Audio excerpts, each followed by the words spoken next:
Baik, Assalamualaikum warahmatullahi wabarakatuh. Pendidikan agama Islam yang akan kita pelajari pada saat ini adalah sebuah mata kuliah wajib di perguruan tinggi sesuai dengan amanat Undang-Undang Nomor 20 Tahun 2003 bahwa tujuan pendidikan nasional itu antara lain adalah membentuk peserta didik menjadi insan yang beriman, bertakwa dan berakhlak mulia. Maka pendidikan agama Islam menjadi penting karena di dalam agama Islam ini tujuan utama adalah membentuk mahasiswa menjadi insan atau mahasiswa yang nanti menjadi orang yang beriman dan bertakwa dan berakhlak mulia. Kalau kita melihat di dalam kerangka pendidikan agama Islam itu sendiri, ada 3 hal yang merupakan pokok di dalam ajaran agama Islam. Yang ini dikutip di dalam sebuah hadis dan kita mengenalnya dengan trilogi beragama. Yang pertama adalah iman, yang kedua Islam, yang ketiga ihsan. Iman terkait dengan akidah, kemudian Islam terkait dengan syariah, dan ihsan terkait dengan akhlak. Nah, ketiga hal ini harus terjalin secara utuh di dalam kita beragama sehingga nanti menjadi muslim yang kafah. Maka dari itu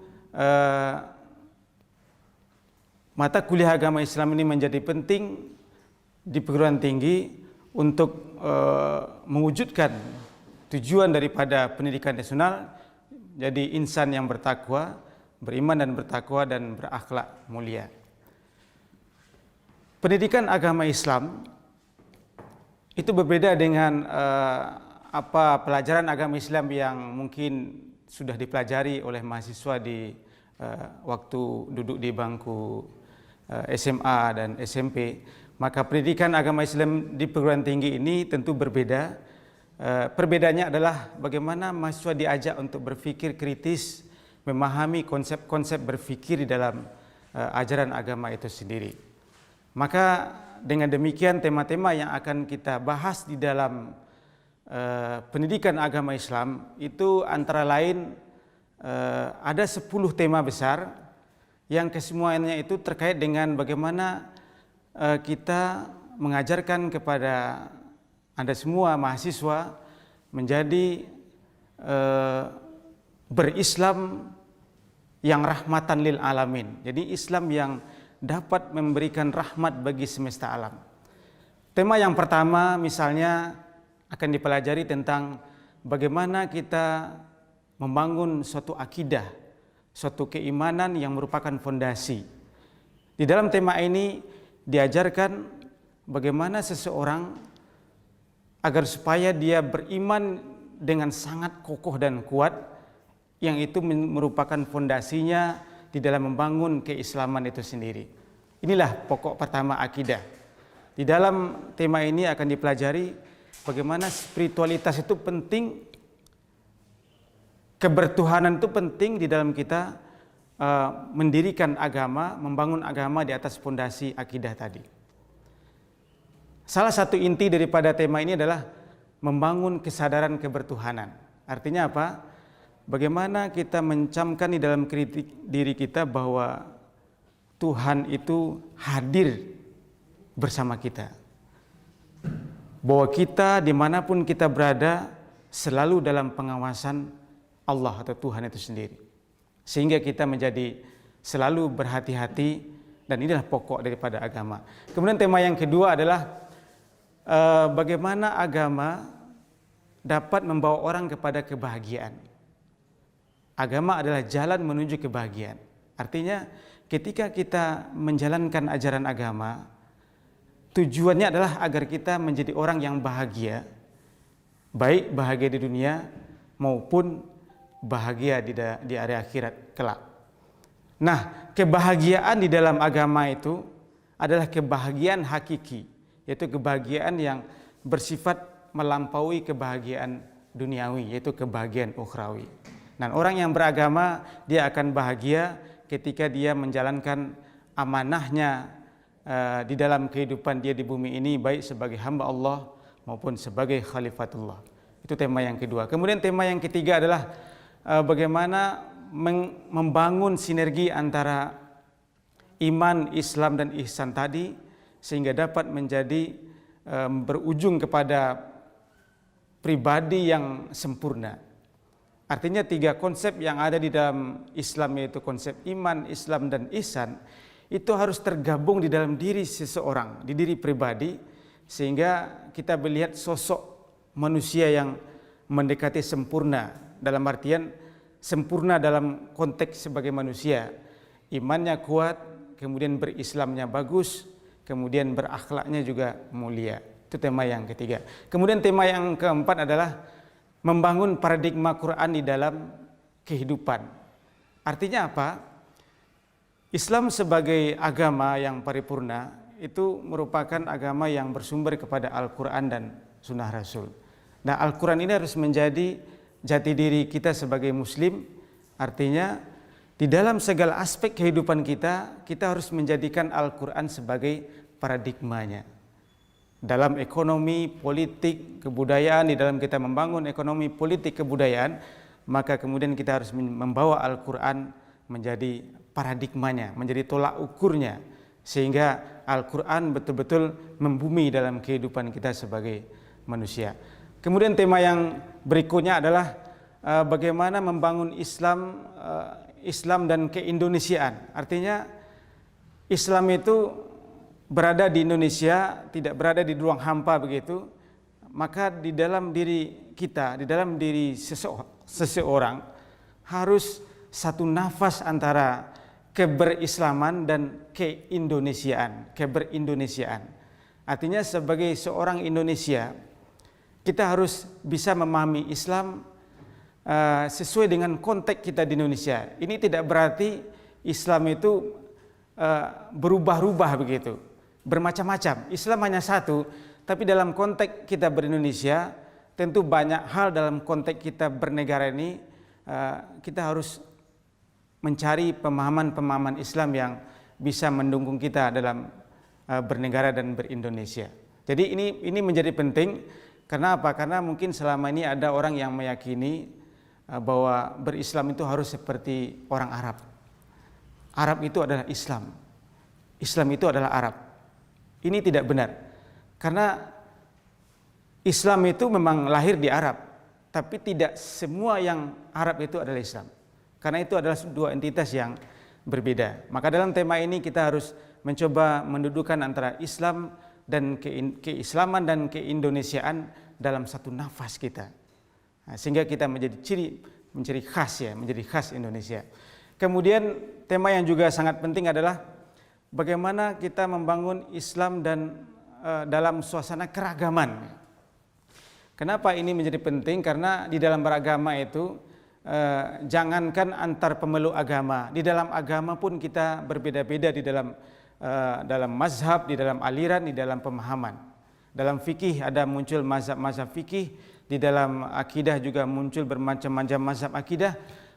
Maka kemudian kita harus bisa memahami posisi masing-masing, saling menghormati, sehingga tidak mungkin kita bisa berharap Indonesia atau keberislaman yang rahmatan lil alamin kalau kita saling menyerang antar satu pemahaman dengan pemahaman yang lain, atau saling mungkin mengkafirkan satu sama lain. Sehingga kalau kita memahami ini dengan baik, maka kita akan bisa hidup berdampingan dalam suasana yang berbeda. Indonesia saja secara umum mazhab fikihnya mungkin Syafi'i, tapi juga ada yang bermazhab yang lainnya. Sehingga marilah kita beramal dengan keyakinan masing-masing dengan saling menghormati. Nah, itu dalam tema ini akan kita bahas seperti itu. Kemudian juga yang tidak kalah penting adalah bagaimana Islam itu berhadapan dengan modernisasi yang ditandai dengan perkembangan ilmu pengetahuan, teknologi dan seni misalnya. Jadi Islam itu juga agama yang sangat mendukung perkembangan iptek. Bahkan disebut lebih dari 700 ayat di dalam Al-Quran itu terkait dengan ilmu atau menyebut dengan istilah ilmu gitu. Ini menunjukkan bahwa Islam dengan Al-Quran adalah agama yang sangat peduli dengan perkembangan ilmu pengetahuan. Sehingga semestinya orang Islam ini harus maju dalam iptek. Karena kitab sucinya mendorong untuk perkembangan iptek. Dan ini sudah dibuktikan oleh ilmuwan-ilmuwan Islam pada abad pertengahan. Mereka berjaya dalam bidang ilmu pengetahuan dan teknologi, sehingga mereka menjadi referensi, menjadi literatur bagi pengembangan ilmu pengetahuan pada saat itu. Jadi Islam dan modernisasi juga nafas. Bagaimana keislaman dan kemodernan begitu. Orang Islam tidak boleh tertinggal dalam bidang ilmu pengetahuan. Orang Islam harus terbuka di dalam pengembangan ilmu. Kemudian tema yang berikutnya adalah bagaimana kontribusi Islam terhadap peradaban dunia. Jadi Islam itu juga harus memberikan sumbangsi terhadap pembangunan peradaban. Artinya apa? Kalau kita melihat sejarah Islam, terutama di abad pertengahan, itu kita melihat ilmuwan-ilmuwan yang sangat banyak untuk menyebut misalnya antara lain Al-Farabi, Ibnu Rus, Ibnu Sina, dan lain-lain sebagainya dalam berbagai cabang ilmu. Itu sudah memberikan pondasi yang luar biasa terhadap perkembangan ilmu pengetahuan. Sehingga kalau bisa dikatakan sumbangan Islam terhadap perkembangan peradaban dunia yang ditandai dengan ilmu pengetahuan dan teknologi itu tidak kecil.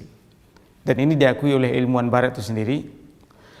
Untuk menyebut tadi di abad pertengahan yang itu terjadi pada zaman kekhalifahan Al-Ma'mun ya, dengan Baitul Hikmahnya yang memperkerjakan ilmuwan-ilmuwan, penterjemah-penterjemah untuk menerjemahkan filsafat Yunani, kemudian diberi nilai-nilai keislaman, kemudian berkembang. Dan konon kabarnya inilah yang mempengaruhi Eropa dengan aferismenya oleh Ibnu Rus.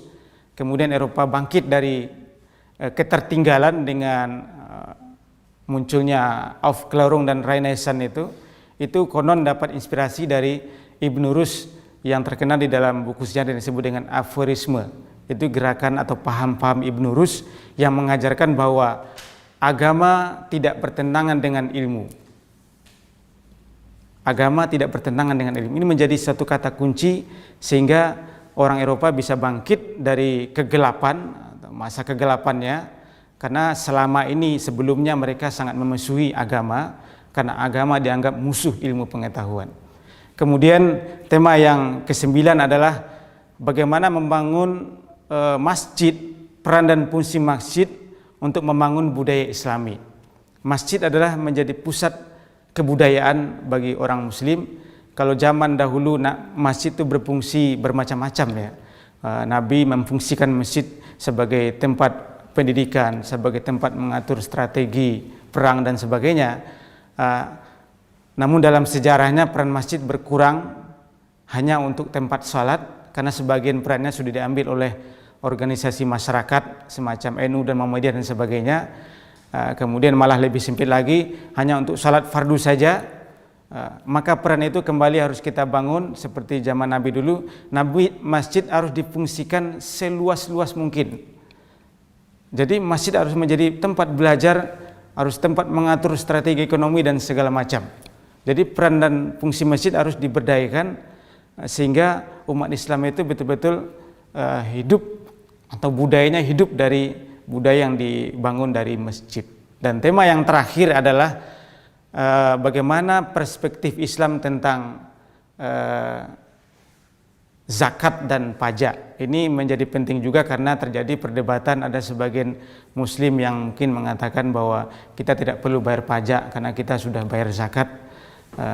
Ini akan berbahaya pendapat seperti ini. Kenapa? Karena sebagai warga negara kita memang punya kewajiban untuk membayar pajak, tapi sebagai seorang muslim kita berkewajiban membayar zakat. Jadi zakat itu adalah kesalehan kita sebagai seorang muslim, maka pajak adalah kesalehan kita sebagai warga negara. Jadi ada 10 tema pokok di dalam pembelajaran agama Islam yang kesemua tema itu mengarah kepada pembangunan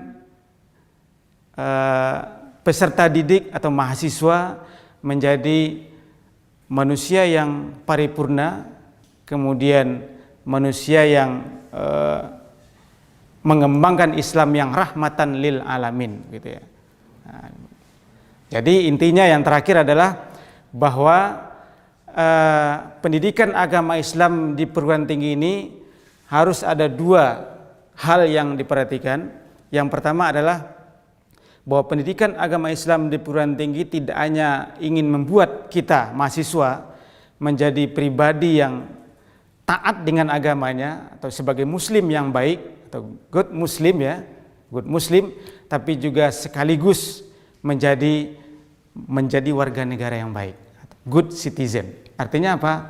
Dia taat beribadah, soleh, tapi juga menjadi warga negara yang baik, taat membayar pajak, membuang sampah tidak di sembarang tempat, menjaga keseimbangan di dalam masyarakat. Jadi muslim yang baik, warga negara yang baik. Betul dapat mencapai tujuan daripada pendidikan agama itu, yaitu menjadi mahasiswa, menjadi orang yang taat beragama, karena tidak mungkin dengan 2 SKS pendidikan agama Islam ingin menjadikan mahasiswa menjadi pakar dan ahli dalam agama.